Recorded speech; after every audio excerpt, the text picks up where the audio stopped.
बोलिए सदगुरु कबीर साहिब की जय हो। बोलिए धनी धर्मदास साहिब की जय हो। बोलिए चार गुरु वंश 42 की।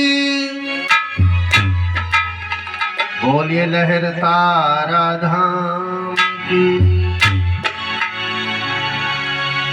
सत्य ज्ञानम स्वरूपम विमलमधिगतम ब्रह्म साक्षात् रूपम शीश न्यासिताश्चरतनदुते शीतमुकुटवासोभिरामम् आसन मुक्ता बलि विकृत रुचि हृदय दिव्य सिंहासनस्थ भक्तन पारिजातम विकसित पदनम सद्गुरु कालित महिमानं पूर्ण काम कृपाल धृत मनुज शरीरम भक्त संतारणाय सुरमुनि गणवंद दिव्य देहाभिरामं हृदय तिमिरिभानुशत कबीरं स्मरामि। सर्वमंगल मांगल्ये सर्वविघ्न विनाशनम् अगमोद्धारण देवं सद्गुरु प्रणमाम्य। नित्यानंद स्वरूपोय मायातीतो महोदया शास्त्राश विषया साक्षात् कबीरो प्रणय साम्य। बोलिए सदगुरु कबीर साहिब की। बोलिए सच्चे दरबार की।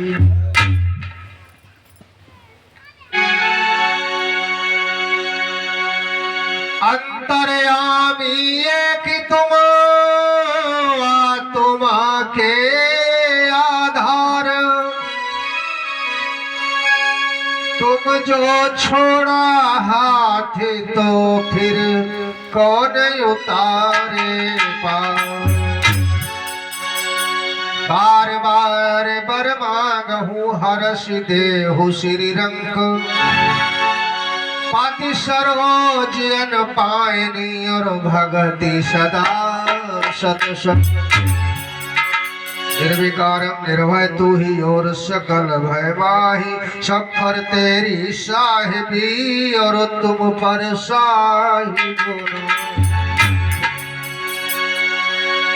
आइए सब मिल करके गुरु वंदना करते हैं।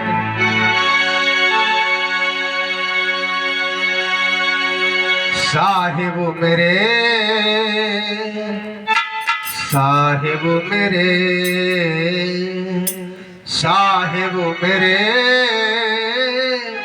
साहिब मेरे तुम्हारे दर्शन को नैना तरसे।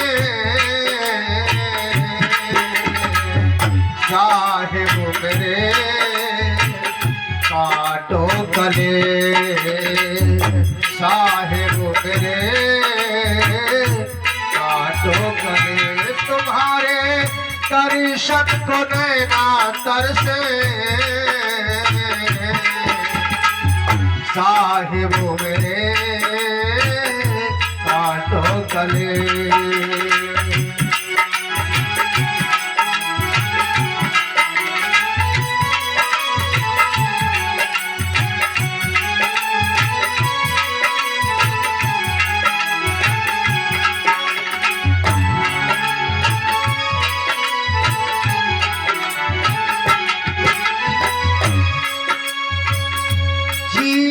दुखी देखे संसारी तब गुर रूप बाल प्रभुधारी। जीव दुखी देखे संसारी तब गुर बाल रूप है धारी। तुम्हारी महिमा ये सब ही गावे साहिब मेरे काटो गले, साहिब मेरे काटो गले।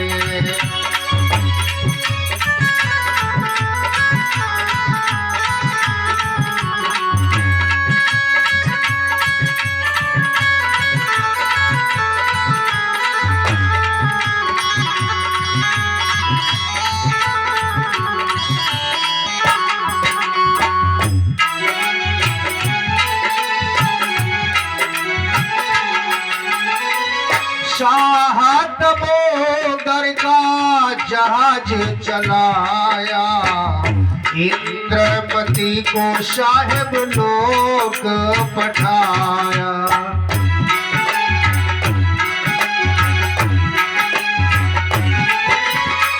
शाह तपोदर का जहाज चलाया, इंद्रपति को साहिब लोक पठाया। तुमने जीवन उबारे लाखों, साहिब मेरे काटो गले, साहिब मेरे काटो गले।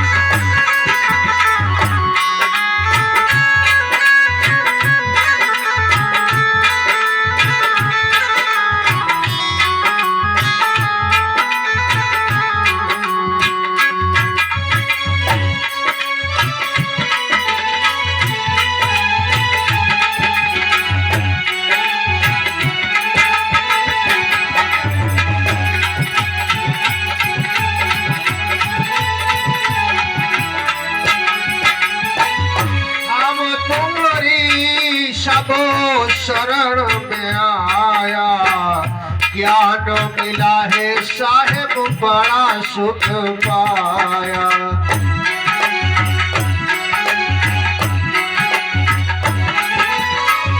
हम तुम्हारी अब शरण में आया, ज्ञान मिला है साहिब बड़ा सुख पाया। ओ साहिब जियराय कैसा हर से, साहिब मेरे काटो गले, साहिब मेरे काटो गले। तुम्हारे दर्शन को नैना तरसे, तुम्हारे दर्शन को नैना तरसे, साहिब मेरे काटो गले, साहिब मेरे काटो गले, साहिब मेरे काटो गले।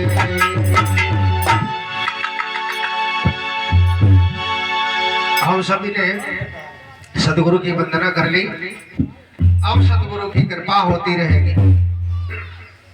अब आइए हम एक प्रसंग की तरफ चलते हैं, साकी सबक तो होते ही रहते हैं।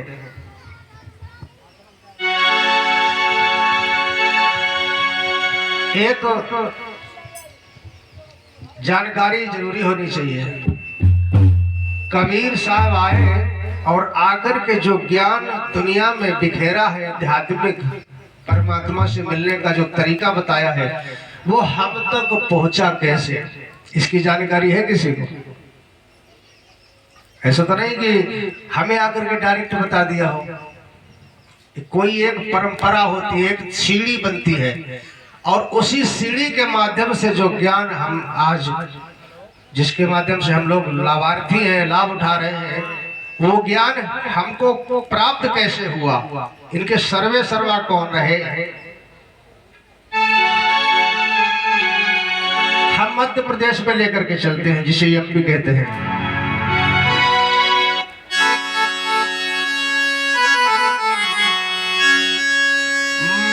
मध्य प्रदेश एक देश है, बांधवगढ़ जिला महान, और धर्मदास वहाँ सेठ थे, पत्नी आमिन।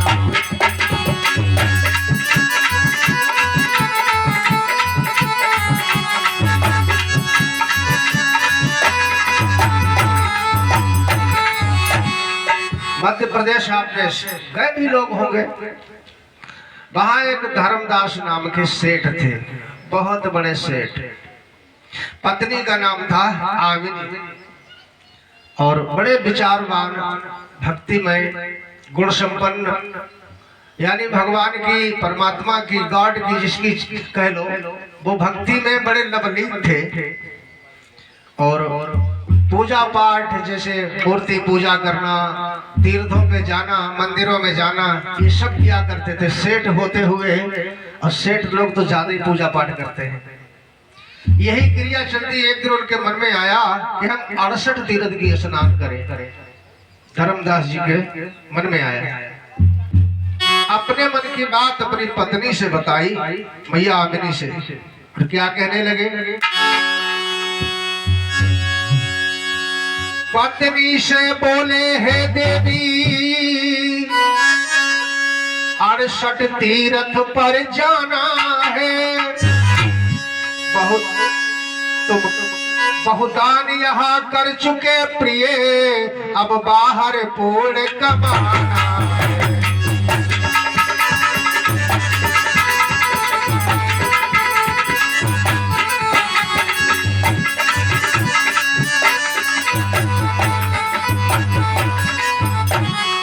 हे देवी, यहाँ तो मंदिरों में, धर्मशालाओं में बड़ा दान दे चुका हूँ, मन करता है 68 तीर्थ को जाएं। तो मैया आमिनी कहने लगी, अब ये बात कोई पूछने वाली बात है? कोई धन की तो कमी है नहीं कि तुम्हें कोई मना कर दे, ज्यादा खर्चा हो जाएगा। आमिनी बोली, स्वामी सुनिए, मैंने कब मना किया तुमको, मैंने कब मना।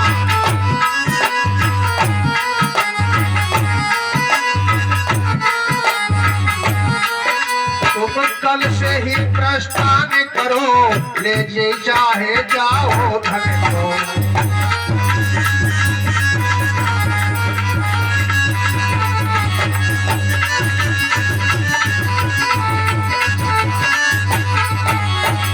जितना धन चाहो उतना ले जाओ, और 68 तीर्थ की यात्रा करके आओ। स्वामी मैं कभी मना नहीं करती हूँ।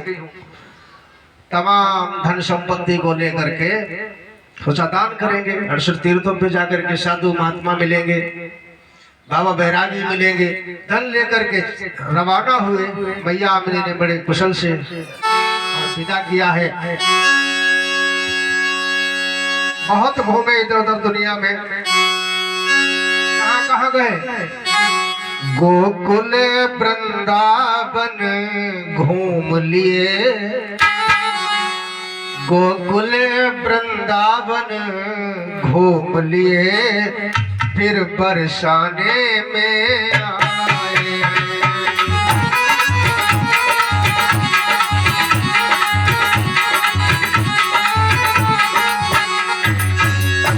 गोकुल वृंदावन घूम लिए, फिर बरसाने में आए हैं। सिफारिश लगवा कर फिरो संध्या समय बिताए।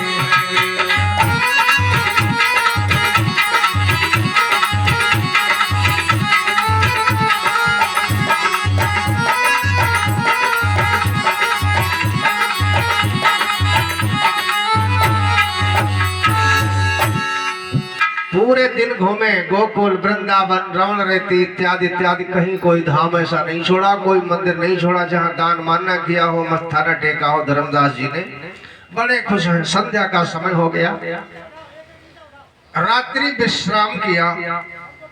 सवेरे प्रातः जिस समय धर्मदास जी उठे हैं, प्रातः हो तो जागे जभी,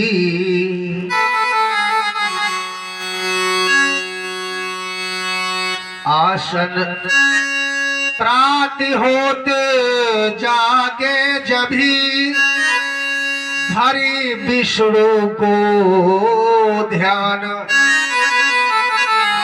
नित्य क्रिया करने के लिए ढूंढ लिया स्थान। शौच क्रिया करने के बाद आए, हस्त प्रक्षालन स्नान बना करके एक सुंदर स्थान ढूंढा जहाँ ठाकुर जी की पूजा हो जाए।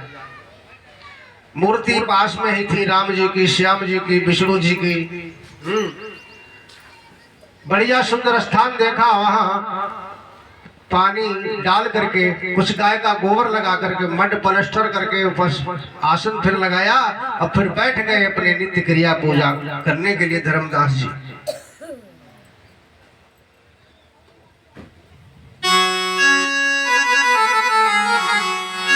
अपनी रामायण निकाली, कुछ चौपाइयां पढ़ी, गीता उठाई, गीता पढ़ने लगे। पूजा करने के बाद जैसा जो जिसका विधान होता है 16 प्रकार से पूजा में मन लगा लिया। गीता पाठ और रामायण, फिर पूजा में निज निश्चित दीन। 16 प्रकार से पूजन कर चरणामृत को फिर ले लीना। चरणामृत में ठाकुर जी डुबोए, निकाले, चरणामृत पान किया। पास पड़ोसी जो थे उनको बंटवाने लगे, फिर बैठ गए, अध्ययन करने लग गए। धर्मदास जी अध्ययन कर रहे हैं बैठे बैठे, और उसी समय परमात्मा कबीर साहब वहां पर धर्मदास जी के ऊपर कृपा करने के लिए पधारे।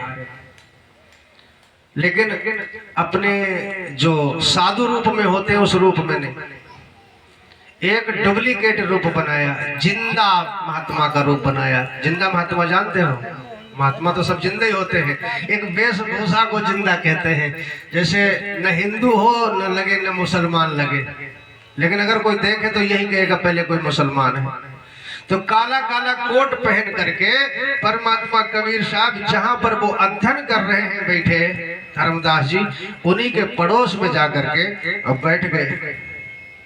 बैठे रहे कुछ देर तक, और जब उनको अध्ययन संपन्न हुआ तो कबीर साहब बोले, हे महात्मा जी,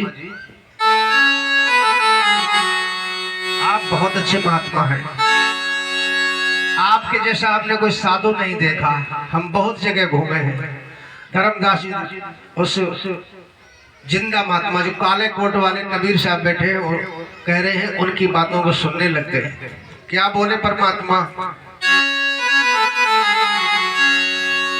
मैं बहुत जगह पर घूमा हूँ, मैं बहुत जगह पर घूमा हूँ, नहीं भक्ति सार बतलाया है।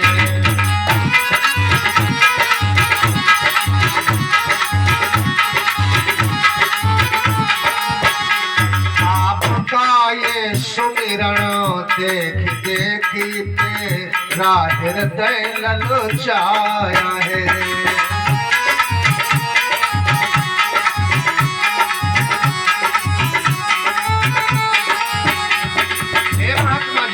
हम बहुत जगह घूमे, तुम्हारे जैसा आपको अध्ययन करने वाला कोई साधु नहीं मिला। कबीर साहब कह रहे हैं धर्मदास जी से, आपकी विधि बहुत बढ़िया है, जो कि विधान से पूजा पाठ कर रहे थे। हे संत आपकी विधि देखो, अब मेरा मन ललचाया है। हे संत मुझे उपदेश करो, गुरु ने यो वचन सुनाया है।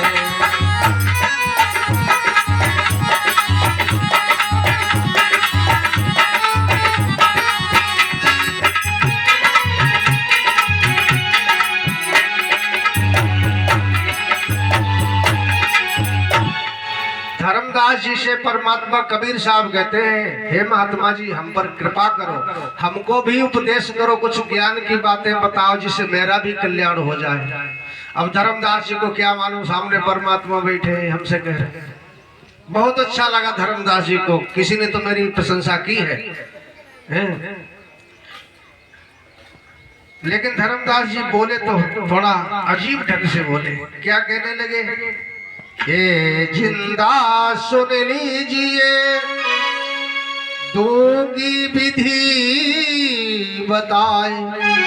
विधि तो हम सारी पूजा पाठ की तुम्हें बताएंगे, जितना क्रियाक्रम किया जाता है वो सब हम तुमको बताएंगे। ये जिंदा सुन लीजिए, हम दूंगा विधि बताए। नामदान मेरे गुरु दिए, सुनो भक्त चितला। विधि सब हम बताएंगे, लेकिन अगर गुरु मंत्र की बात रही सो नहीं हम दे सकते। ये गुरु का आदेश है। नामदान अगर तुम लेना चाहो तो हमारे गुरु जी हैं रूपदास, उनके पास चलो, हम तुम्हें गुरु दीक्षा दिलवा देंगे। लगभग शिष्य लोग ऐसा ही करते हैं।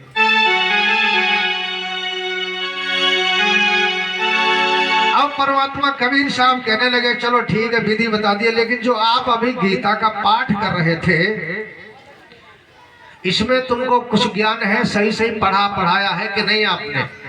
तो रामदास जी कहते हम तो रोज ही पढ़ते हैं, अब आप क्या हमें इसके बारे में बताएंगे? बोले नहीं।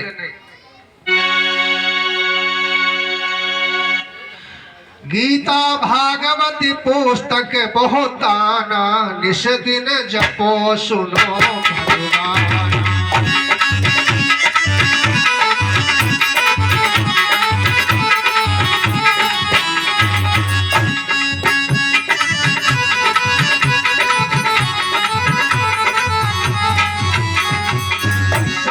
विष्णु के भक्त कहावे, समय विष्णु की भक्ति चढ़ावे, त्रय देवा सब श्रेष्ठ बतावे।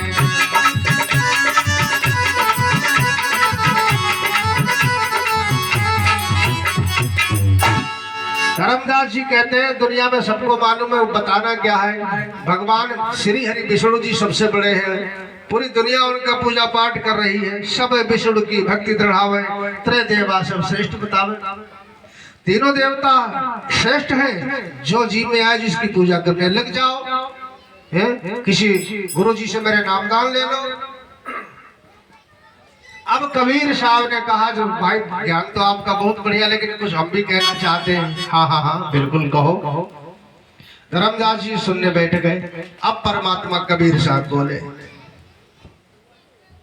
आप ही विष्णु धनी जो रहू, तो कि में निज रठ दुख सहयू।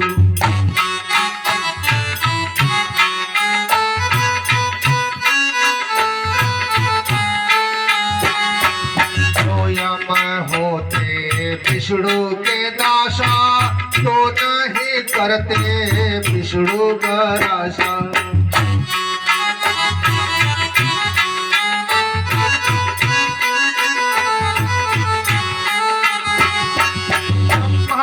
विष्णु शिव सनकादित,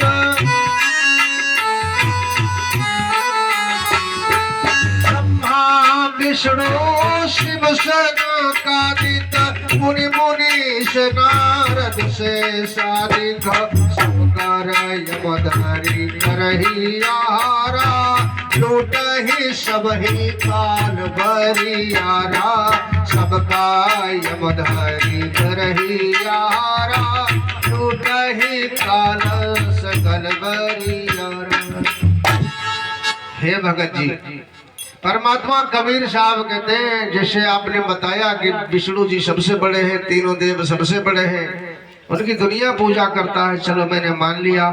लेकिन एक बात बताओ, अगर विष्णु जी बड़े हैं तो उनकी मृत्यु क्यों होती है? अब देखो धीरे धीरे कबीर साहब उनका माइंड कैसे बदल रहे हैं। बोले उनकी मृत्यु कैसी होती है? ब्रह्मा विष्णु शिव सनकादित, और पुनि मुनीश नारद से सादिक, और सब यम कर हारा। यम जो यमराज है वो सबको खा जाता है। ब्रह्मा भी मरते हैं, शिव जी भी मरते हैं, विष्णु भी मरते हैं। बोले ये नहीं मरते, तो बोले विश्राम सागर उठा के देख लो, खुला दिया है कि ये सब मरते हैं। कब मरते हैं? इनकी उम्र कुछ ज्यादा है, ब्रह्मा विष्णु शिव जी की, लेकिन ये अजरो अमर नहीं है। उदाहरण दे दिया कबीर साहब ने, कहा देखो जैसे मनुष्य की उम्र निर्धारित की गई है कि 100 वर्ष की, विस्तार से यदि अगर हम समझाएं तो समझ लो 100 वर्ष की मनुष्य की उम्र है, 100 वर्ष ब्रह्मा विष्णु की, इन सब की उम्र है। लेकिन उम्र में फर्क है। जैसे हमारे तुम्हारे एक रात होता है, एक दिन होता है, इसको 24 घंटे में एक दिन माना जाता है, फिर हफ्ता होता है, फिर महीना, फिर बरस, फिर ऐसे 100 वर्ष की उम्र है। ऐसे ही ब्रह्मा विष्णु की उम्र कैसी है? सतयुग की उम्र है 17,28,000 वर्ष, त्रेता युग की उम्र है 12,96,000 वर्ष, त्रेता युग की उम्र इतनी हो गई। द्वापर युग की उम्र है 8,64,000 वर्ष और कलयुग की उम्र है 4,32,000 वर्ष। इन चारों युगों को एक में जोड़ा जाए तो बनता है 43,20,000 वर्ष। इतने 43,20,000 वर्ष को एक रात्रि कहते हैं। इतना ही बड़ा एक दिन होता है। जैसे ब्रह्मा जी को ले लो, फिर इनका 24 घंटे का एक दिन, फिर हफ्ता, फिर महीना, फिर बरस, ऐसे 100 वर्ष की इनकी उम्र है, 100 वर्ष की। और 1000 बार जब चौकड़ी बीत जाए तब ब्रह्मा मर जाते हैं। कहा भी है 1000 चौकड़ी बीते ब्रह्मा दिवस ये 1000 चौकड़ी बीते ब्रह्मा दिवस एक बीते।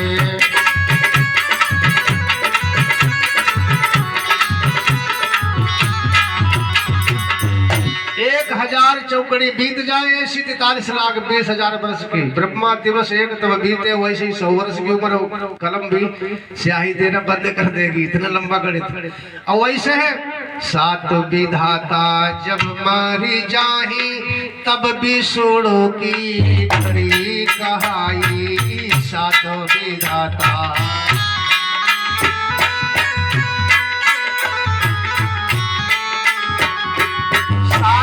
विधाता जब मरी जाही तब विष्णु की घड़ी कहाई।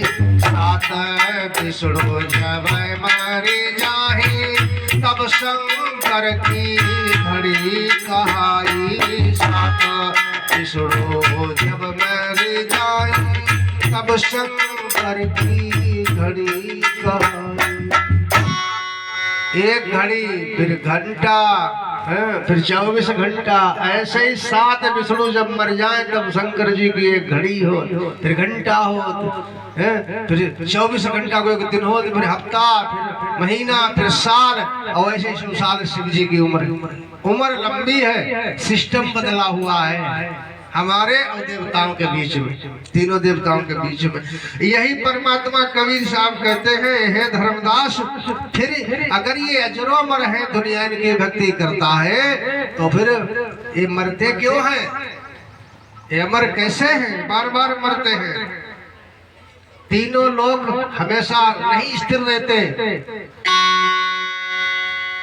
तीनों लोकों में प्रलय होई, चौथा लोक सुख सदा समोई, और चौथा लोक पुनि सदा समोई। 3 देव के पिता निरंजनो,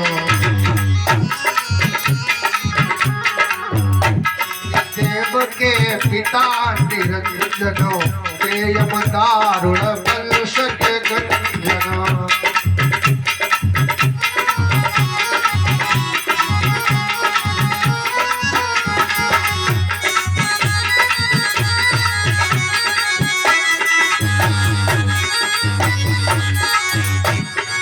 अब धर्मदास जी चुपचाप बैठे सुन रहे हैं। बात तो महात्मा जी ये सही कह रहे हैं, जो भी हो सुना तो हमने, लेकिन मैंने कभी इस बात पर विचार नहीं किया। परमात्मा कबीर साहब कहते हैं, तुम्हें हम एक प्रमाण देते हैं। गीता पढ़ते हो? बोले खूब, रोज अध्ययन करता हूँ। अच्छा, गीता में देखो गीता में एक हम तुम्हें श्लोक देते हैं, बोले बताइए। बोले गीता अध्याय 8 मंत्र नंबर 13 पर कुछ संकेत दिया है। क्या? तुम राम राम करते हो, तुम विष्णु विष्णु करते हो, तुम जय शिव ओम नमः शिवाय का जाप करते, अभी कुछ देर पहले पूजा पाठ में कर रहे थे। लेकिन गीता में तो जो कृष्ण जी ने कहा ओमित एकाक्षरम ब्रह्म व्यवहार नाम सुरम यह प्रियाति जन्देहम सह परमागति। कृष्ण जी अर्जुन से कहते हैं कि अर्जुन ये राम राम, ये शिव शिव, ये जय हनुमान, ये जय माता, ये तो बीच के ऋषियों मुनियों ने नाम बना रखे हैं अपने अपने मनगढ़ंत से। मेरे नाम का जो जाप है वो बिल्कुल अलग है। बोले तो तुम्हारे नाम का जाप क्या है? बोले ओम इत्येकाक्षरम, एक अक्षर का मेरे जाप करने का मंत्र है ओम। जो ओम का जाप करता है वो मेरे से मिलने वाले लाभ को ले सकता है और बाकी कुछ नहीं प्राप्त हो सकता, सिर्फ मेरे जो हक में है सा है।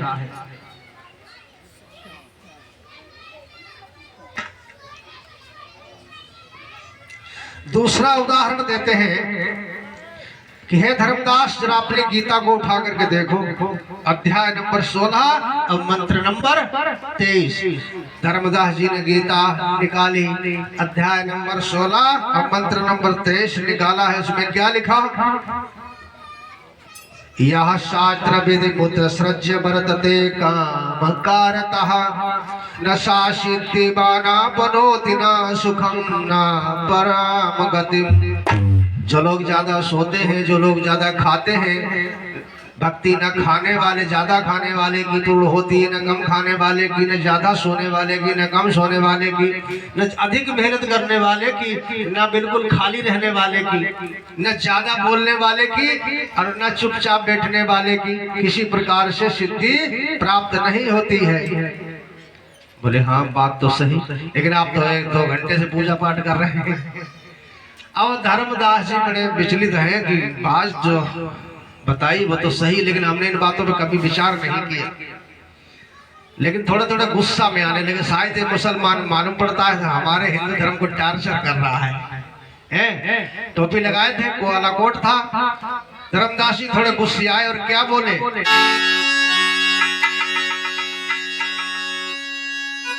जिंदा के से बचन सुने तब धर्मदास बोले बानी, हम हिंदू हैं तो मुसलमान क्यों मेरी बेइज्जती की ठानी।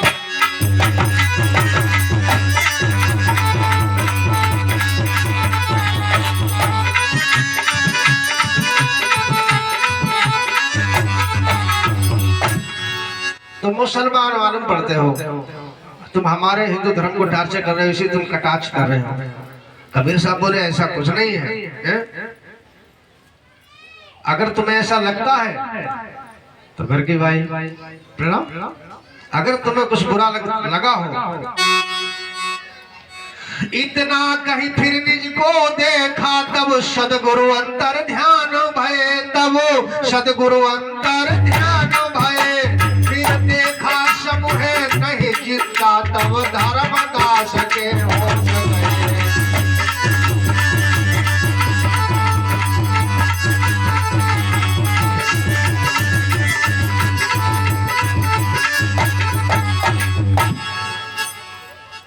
कटाक्ष करने के बाद धर्मदास जी ने अपने शरीर की तरफ जैसे ही देखा, जरा सी नजर हटी, परमात्मा कबीर साहब वहां से गायब।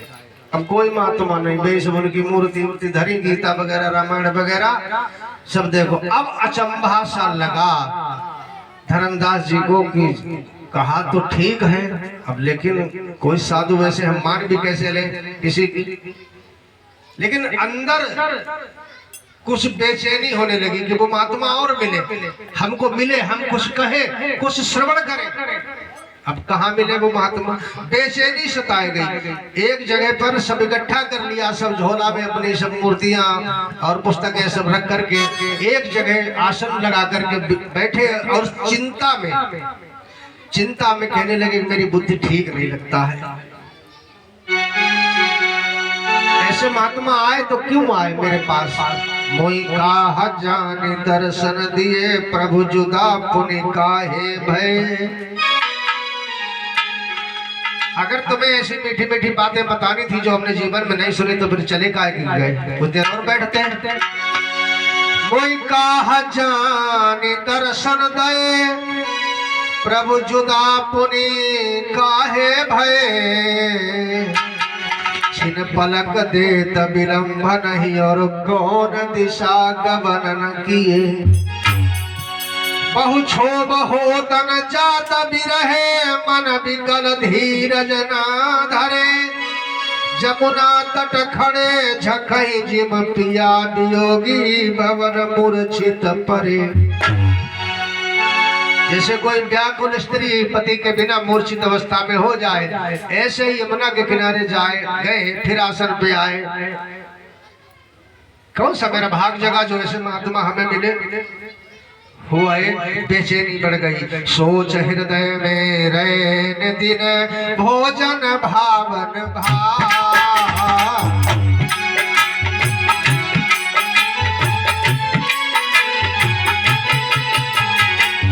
बड़े भाग्य से मिले प्रभु बिछुरे कबहू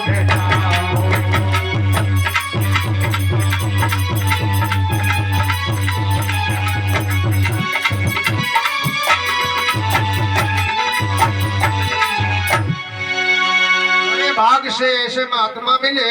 अब कभी मुलाकात हो जाए, जल्दी हो जाए, कुछ प्रश्न कर लो, कुछ और पूछ लो। ऐसे विचारों में धर्मदास जी को खाना अच्छा नहीं लग रहा, मन नहीं कर रहा, अब हम खाना भी बनाए। बड़ी चिंता, अब खाना तो खाना ही है, जैसे तैसे उल्टा सीधा खाना बनाया, घूमना फिरना मथुरा में बंद कर दिया। उसी चिंता में खाना बनाए खाएं, वो महात्मा कहाँ मिलेगा, उसकी खोज में लग जाए। वो जिंदा साधु जो है कहाँ मिलेगा। ऐसे ही धीरे धीरे क्या हो गया, 5 दिवस जब ऐसे ही बीता, 5 दिवस जब ऐसे ही बीता, निपट विकल ही व्याप वो चिंता।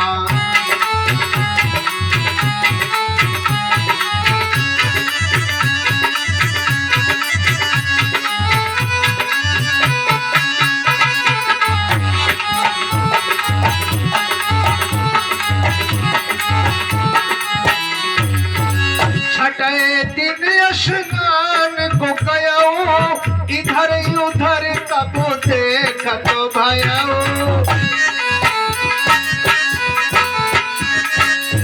पुष्प वाटिका प्रेम सुहावन, बहु शोभा सुंदर सुठी पावन, बहु शोभा सुंदर सुठी पावन। भेष छिपाई कहाँ प्रभु आए, भेष छिपाई कहाँ प्रभु आए, चौका निकट के आसन लाए।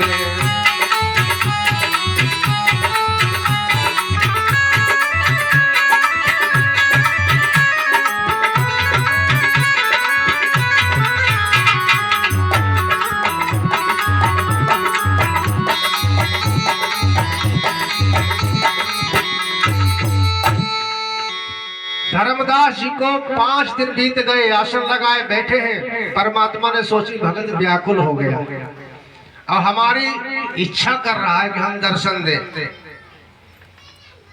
5वें दिन परमात्मा जहां वे अपना चौका लगाए पूछा बाट फिर कर रहे थे, वहीं पर परमात्मा कबीर साहब जिंदा महात्मा के वेश में फिर आकर के बैठ गए। लेकिन अब की वेशभूषा कुछ और ढंग की है, पहले वाली नहीं। वैष्णव रूप में आए, सफेद सफेद वस्त्र पहने बैठ गए। तो धर्मदास जी ने जब अपनी पूजा विस्तारी पूजा धीरे धीरे संपन्न करने के बाद वैष्णव जी की तरफ देखा, कबीर साहब की तरफ। परमात्मा कबीर साहब बोले आपकी पूजा संपन्न हो गई है। महात्मा श्री बोले हाँ बिल्कुल, अच्छा ठीक है, एक बात पूछना चाहते हैं, बताओगे?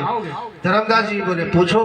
परमात्मा कबीर साहब पूछने लगे, अहो संत मैं पूछूं तो ही बात 100 भाषो कोई जो मैं पूछूं उसका जवाब देना। क्या?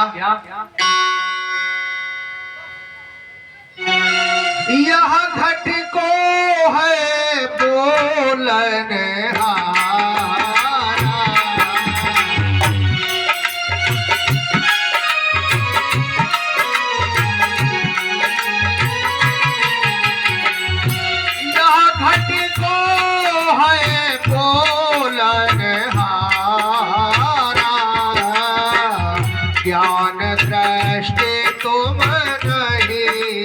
विचार।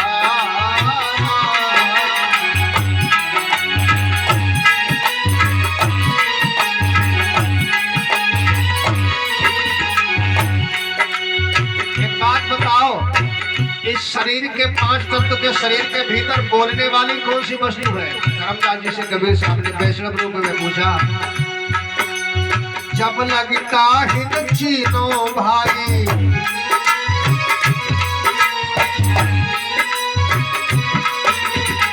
जब लगता हिन चीनो भाई, पाहन पूज मुक्ति न पाई।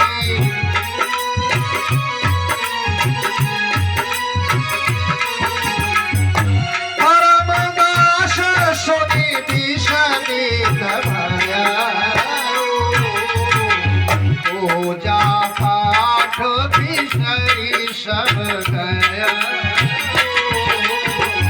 पूजा पाठ विषय सब गया।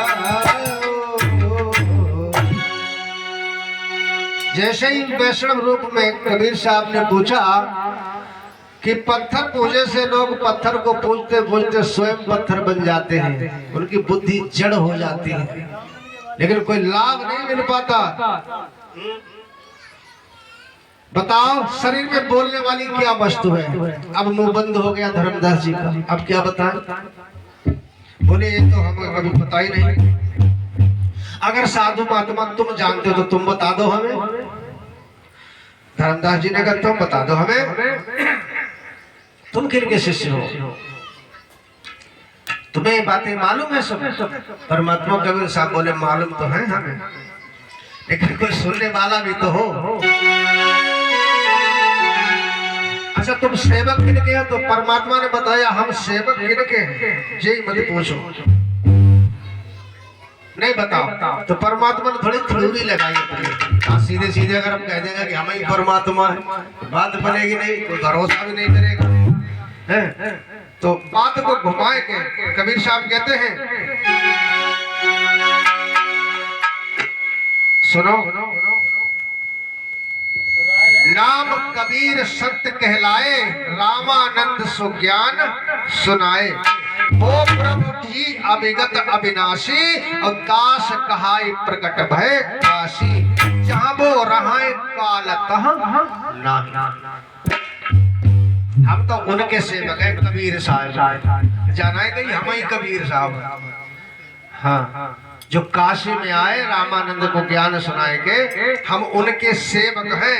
हंसन सुख एक ही आही, जहाँ उनका ज्ञान होता है तहाँ काल नहीं होता है। धर्मदास जी बड़े चकित भय, हे भगवान।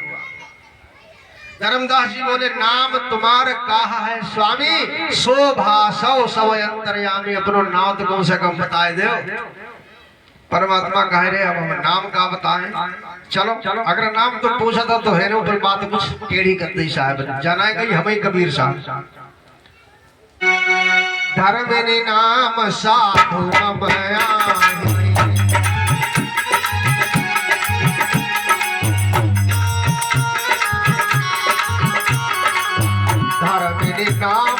साधु ममयाही। साधु नाम है मेरा, साधु साधु नाम, जाना है नहीं कबीर साहब मेरा नाम है। धर्मिनी नाम साधु ममयाही, संतन माह सदा रहाई। संतन माह सदा रहाई।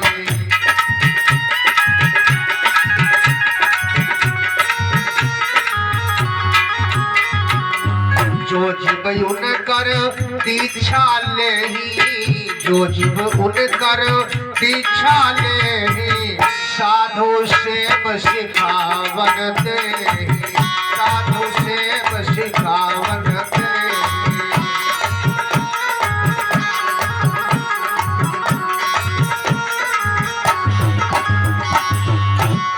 नाम हमारा साधु है, हे महात्मा जी। हम उनके दास हैं कबीर साहब के। उनकी शिक्षा जो प्राप्त करता है वो शिक्षा ही साधु सेवा के लिए देते हैं, साधु पूजा के बारे में बताते हैं। लेकिन आजकल लोगों के हृदय में भाव दूसरा है। दया भाव हृदय नहीं और ज्ञान कहाँ बेहद, और सो नर नरक ही जाएंगे कहीं सुनी साखी सबद। जिसके हृदय में दया नहीं है और बाणी मीठी मीठी बोलता है, कितनी साखियां शब्द कह डाले, जीवों पर दया नहीं तो उसका सत्य लोग मिलना और मनुष्य जन्म सफल होना मुश्किल है। धर्मदास बोले, हे समर्थ गुरु, हमने कीना गुरु तो हमारे भी बढ़िया है, लेकिन जो तुम बातें बता रहे हो वो एक भी बात नहीं उसमें बताई। हमारे गुरु भी समर्थ है। बोले कौन? बोले रूपदास, हमने पहले ही बताया। और रूपदास जो पिठलेश्वर कोई गए होंगे, रूपदास पिठलेश्वर रही तिनकर शिष्य सुनो हमारी, हम उनके शिष्य हैं, लेकिन जो आपने बात बताई सो उन्होंने कभी ऐसी हमको बात नहीं बताई। अच्छा तो जाकर के अपने गुरु से पूछ लो, जो हमने बात बताई अपने गुरु से पूछना, जो 5 तत्व के भीतर जो बोलने वाली वस्तु है वो क्या है, जाओ पूछो। अब वैष्णव रूप में परमात्मा वहां से चले गए। भन्न चढ़ गई धर्मदास की, सीधे सब डंडा झोरी झंडा उठाओ गुरु जी के आश्रम को रवाना भाई। हाँ बिल्कुल पूछेंगे भाई, शिष्य का कर्तव्य होता है, पूछना भी चाहिए।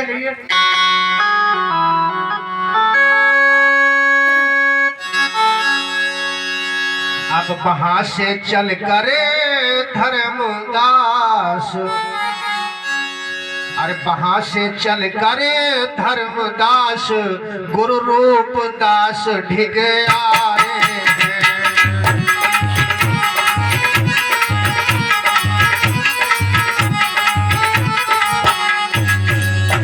बोले गुरु कैसी दया करी, हे गुरुदेव, बोले गुरु कैसी दया करी, जो झूठे ज्ञान सुनाए हैं।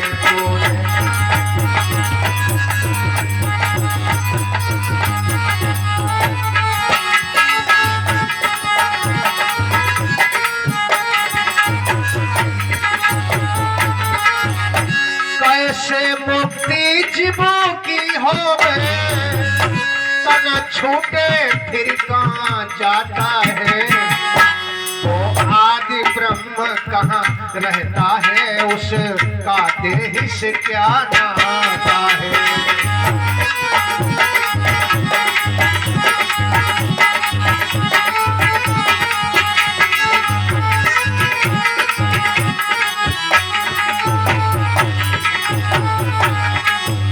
हे गुरुदेव, अपने रूपदास गुरु से कहने लगे, एक बात बताओ, आपने कैसा हमको झूठा झूठा ज्ञान दिया। बीच के साधु महात्मा हमको ट्रोल करते हैं, चौथा ज्ञान बताते हैं। बताओ, वो आदि परमात्मा जो सबसे पहले का परमात्मा वो कहाँ है? शरीर से जब तक छूट जाता है, जो शरीर के भीतर जो जिंदा रहने वाली वस्तु वो कहाँ जाती है? जो बोलने वाली वस्तु वो क्या है? रूपदास ने सुनी, बड़े गुस्सा मालूम पड़ता, आज हमारो चेला बैठ जा, बैठ जाओ धर्मदास जी। धर्मदास जी बैठ गए। हाँ बताओ गुरुजी। बोले ये बात तुमसे किसने कही कि वो कहाँ रहता है, वो जाता कहाँ है, आदि ब्रह्म कौन है, किसने ये तुम्हें सब सिखा पढ़ा दिया? जवाब दिया, हमको एक महात्मा मिले हैं बढ़िया, उन्होंने ये सब बातें पूछी हैं। तो रूपदास जी ने कहा, अब कोई महात्मा हमसे ज्ञानी है तो इसमें हम क्या कर सकते हैं, हमको जितना मालूम है सो हमने उतना तुमको बताया। अब जो बात हमें नहीं मालूम है वो हम आपको कैसे बताएं? हाँ अब देखो, जीव बात बढ़िया, रूपदास ने कम से कम अपनी हीनता बता तो दी भाई, जो हमको आता है उसको मैंने आपको बताया, जो नहीं आता है जहां से सुना है उसी से जाके पूछो। हाँ हम लोग जो है, हमारे जगन्नाथ जी गुरु जी ने सरैया में जाके कंठी हम लोगों के बांधी। सरैया में हम लोगों के, इनके घर तो चौक आरती हो चुकी, हमारे घर तो अभी चौक आरती भी नहीं हुई, अब छाटी है गुरु जी ने। तो गुरु जी ने देखा ये लड़के होनहार मालूम पड़ते हैं दोनों, और सेवक भी है, सेवा भाव भी इनका अच्छा है। तो गुरुजी ने कहा ऐसे 2 बच्चे शिष्य हमारे जरूर होने चाहिए। तो गुरुजी ने हम लोगों को न्योता दे करके सरैया को ले गए। वहाँ एक चौक आरती थी, तो हम लोगों ने वो साकी और रमैनी वगैरह बोली। तो गुरुजी ने कहा कि भाई अब कंठी भी बंधवा लो तो अच्छा। हम लोगों ने सोचा कि ठीक है, कंठी तो हम बंधवा लेंगे, नामदान हम पहले से लिए हुए थे सत्यपाल महाराज जी की संस्था से, सच्चिदानंद वाले। तो हमने सोचा ये तो हमको जीवन में दोबारा मौका मिल रहा है, भाई घटती तो है नहीं हमारे पास, उधर का ज्ञान और इधर का ज्ञान, हमारे तो दोनों हाथों में लड्डू। हमने कहा तत्काल बांधो। तो गुरुजी ने हुआ ही हम लोगों के कंठी बांध दी। हमको भी समर्थ गुरु प्राप्त हो गए और गुरुजी को समर्थ चेला प्राप्त हुई है। दोनों की बात बन गई। बोलो सदगुरु कबीर साहिब की। अब रूपदास वहां से चले। गुरुजी बस आखिरी प्रणाम, खूब आपने भटकाया हमको इतने दिन तक पूजा पाठ में। गुरुजी ने कहा भटकाया हमने नहीं, हमको जितना आता है उतना हमने आपको बताया। अगर ज्यादा किसी को आता है तो उनसे जाकर के पूछ लो। हुआ एक धर्मदास तब की न प्रणामा, अब मथुरा नगर पहुंच गए धाम। वापस मथुरा को लौट के आए और उसी महात्मा को सोच रहे कहाँ ढूंढे। महात्मा तो न साधु बताओ हतो, भाई महात्मा मिले नहीं, परमात्मा प्राप्त हुए। एक दिन सवेरे सवेरे अंधेरे ही उठे धर्मदास जी। अब उसी साधु की खोज में खाना भी बनाने का नहीं मन करता, बना ले तो रखा रहे, खाने का भी मन करता। देखो कोई बात भीतर छिद जाए तो हमारा चैन वैन समझ लेता है। धर्मदास जी की बिल्कुल यही दशा है।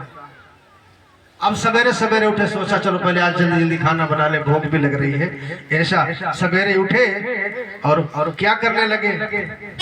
अंधेरा है, साफ साफ दिखाई नहीं दे रहा, झाड़ू लगाई जल्दी जल्दी।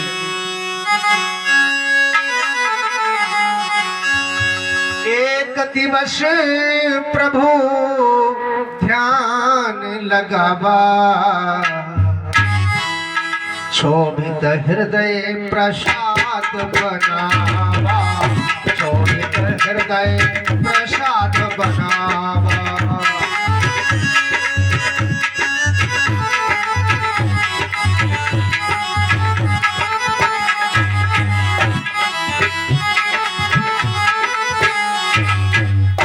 प्रसाद बनाने के लिए झाड़ू लगाने के बाद चौका उका सब लगाया और अंधेरे में लाकर के अपने चावल पकाने लगे।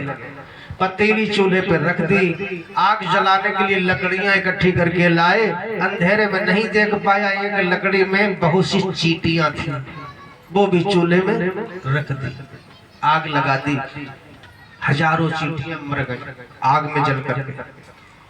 धीरे धीरे लकड़ी वो कुछ और बच गई, जिस पर चींटियां पीछे भागी भागी घूम रही हैं। जो पीछे बचती है आग से दूरी में भाग रही है। तब तक रोशनी हो गई और रोशनी में धर्मदास जी ने जाकर के कहा लकड़ी लाओ, और भीतर को सरकाए तो देखा चींटियां ही चींटियां। वो लकड़ी खींच ली उन्होंने और जो चींटियां बची उनकी तो जान बकस गई, बाकी जो मरी सो मर गई। तो बड़ा पछतावा हुआ, मन में फैसला कर लिया आज हमसे इतना बड़ा अपराध हो गया, आज इस भोजन को हम खाएंगे ही नहीं। चावल पक के तैयार है, चीनी नहीं डाल रखी थी उसमें, और सोचा आज इसको हम खाएंगे नहीं, आज हमसे पाप हो गया है। ऐसा सोच करके अब इसका क्या करें, फेंकना भी भोजन को ठीक नहीं, चलो कहो साधु महात्मा को खिला देंगे। ऐसा मन में विचार कर लिया। तब तक वही परमात्मा जो पहली बार मिले थे जिंदा के रूप में, काले कोट वाले, बनाया कबीर साहब ने काले कोट वाला, लगाई सर पे टोपी और निकल पड़े उधर से। धर्मदास जी ने देखा जी तो पहले वालों महात्मा मालूम थाली में भोजन परोस के रख दिया, ठंडा हो जाए। अच्छा ठीक है, महात्मा के पास पहुंच गए, हाथ जोड़ के बोले चलिए महात्मा जी प्रसाद पा लीजिए हमारे यहाँ, चलिए।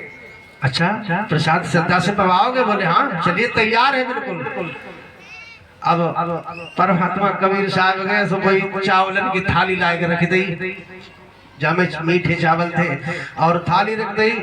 कबीर साहब बैठे पंथी लगाए गए और जैसे ही जल लिया हाथ में और जल को थाली के चौतरफा घुमाया, थाली में जैसे ही जल छोड़ा तो जली हुई चींटियां जितनी थी वो थाली से चावल की जगह चींटियां बन बन के निकल के भागने लगी चौतरफा।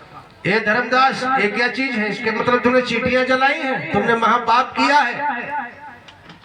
धर्मदास जी को बोले महाराज आपको कैसे पता चला? हमसे धोखे से चींटियां जली, लेकिन आपको कैसे मालूम है? बोले तुम्हारी थाली खुद बता रही है, चींटियां निकल के भागने लगी। धर्मदास जी चरणों पर गिर पड़े, हमें क्षमा कर दो, आप वही साधु है ना? बोले हाँ हम वही हैं, हम पर दया करो प्रभु। जो नाम मेरे गुरु ने रूपदास ने नहीं दिया वो हमें सतमार्ग दिखाएं, वो नाम दान प्रदान करें, मेरा जिससे कल्याण हो जाए, भवसागर से उद्धार हो जाए, वो रास्ता हमको बताए प्रभु, हम आपकी शरण में हैं। परमात्मा कहते हैं सुनो,